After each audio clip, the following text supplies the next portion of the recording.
Hi, I'm Neil, And I'm Dave. and we're excited to be answering your most frequently asked cannabis questions. We'll be doing this through a series of quick, digestible Q&As with some of the most important characters in the cannabis industry and the broader culture at large. Today, we're spending 420 seconds with the Honourable Dr. Brian Walker. Dr. Walker is an Australian politician and medical practitioner. At the 2021 Western Australian state election, Dr. Walker was elected to the WA Legislative Council as a Legalise Cannabis member. Born in Malaysia to Scottish parents, Dr. Walker was educated at Scots College, Perth, prior to studying medicine at the University of Dundee. Since graduating, he's practiced medicine in Germany, the Soviet Union, the United Kingdom, and Hong Kong, before returning to Perth in 2008 to set up a specialist GP practice in the Perth Hills. Brian has a long-standing commitment to holistic wellness, which continues to strongly influence his approach to both medicine and politics. We speak with Dr. Walker about what drives his passion for the cannabis industry, its potential domestically, and why breaking down the stigma are critical to achieving true cannabis reform. Dr. Walker, thanks for your time. Hey, how are you? Very great, thank you. So look, at the moment, you are one of the loudest voices advocating for cannabis reform in Australia. What sparks your passion for medical cannabis? Oh, that's very simple. Saving lives. Not just the physical life, but also your social life, your all of your existence. There's a vast body of people who are suffering because they are physically or mentally suffering.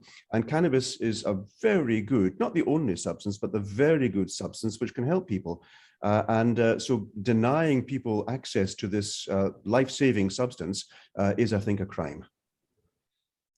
I completely agree. So we're starting to see some changes in the Australian medical cannabis market at the moment. What's your vision for the domestic market here in Australia? Well, I am absolutely convinced that in the not too distant future, cannabis is going to be permitted for personal use and that we can grow that within limits freely. People would think 2 plants. We were proposing 8 plants for medicinal use per person. And that will be freedom, autonomy of the body, the choices you make, and that cannabis is going to be one part of that. I would see the same thing being applied to other substances too, but let's focus on cannabis for just now. The next thing I see is that cannabis as a medicinal product is going to be researched. There's such a lot of good science that's yet to come. For one of my personal interests is, what is the value of CBG in treating epilepsy? Can we use that? What are the other components? What about the terpene specifics that can be used for enhancing the effects or indeed reducing the adverse effects of cannabis and other symptoms? So there's such a lot to be learned. I think in 10 years' time, we're going to be seeing cannabis in a very different light. Yeah, wholeheartedly agree there. Certainly a future we're looking forward to. With that said, what would you say are the most immediate changes we need to see from a regulatory perspective to get us on the path to kind of live that utopia? Well, the immediate changes I think we have to have is going to be a mindset shift to change people's conception of cannabis as being a dangerous illicit drug to recognizing it as a healthy healing herb. And that's the simple change which immediately has to happen. If we take it a step maybe easier to understand, let's get this concept of THC being dangerous addressed. The limits we have imposed upon us at the moment is due to people thinking, oh, THC is bad, we must ban this substance, and everything else against cannabis follows on from that. So we could recognize that THC certainly has an effect, certainly can be used to negative effect, but so can any other medicine that we have.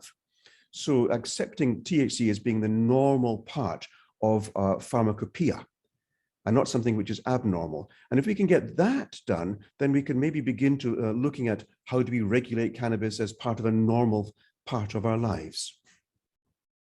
Yeah, no, I completely agree. So, I mean, we're seeing some of the public perception needing to change, the stigma kind of shift a little bit. From a regulatory point of view, what are some of the hurdles we've got at the moment, and how do you see some of those barriers dropping?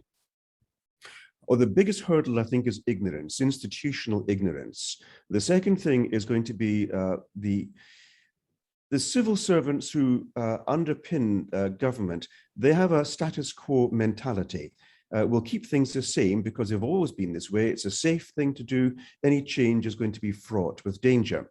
So we need to get into the mindset of those who control the levers of power that change is needed. And that's a major barrier. Now, I think the select committee that I'm chairing is going to be one major tool that could be used once the results come out. If they confirm what I personally believe, and this is an open question, then I think we've got a significant pressure to removing some of those barriers. So the barriers, I think, are red tape, bureaucratic, groupthink, and the status quo mentality. Yeah, I mean, it is quite interesting. And I mean, we are sympathetic for people who, do have some negative perceptions given the 80, 100 years of negative propaganda. What's been very exciting over the last 5 to 10 years, particularly, is seeing that cultural shift. I know with athletes, celebrities, doctors, politicians stepping forward and telling their stories and their truths, and people getting an understanding that actually, no, there should be more freedoms here. At that point, people do want to get involved and help. How can the average person on the street support the cause and help move things forward? Or there's such a lot that can be done. I think the first thing is to be courageous. I know that in certain parts of WA, there's a significant proportion of the people are regular users of cannabis, but they don't step out to support the party and add their voice to this movement because of the fear, understandable fear, I will be targeted by police or other authorities because I'm a cannabis supporter.